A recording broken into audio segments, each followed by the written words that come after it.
Jerry, the power play seemed to be working for you guys tonight. It hasn't really been firing on all cylinders the last couple of weeks. What changed tonight?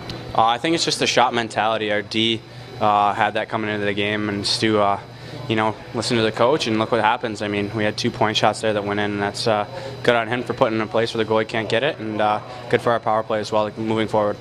A lot of work through the neutral zone by both teams, and both teams capitalized off it.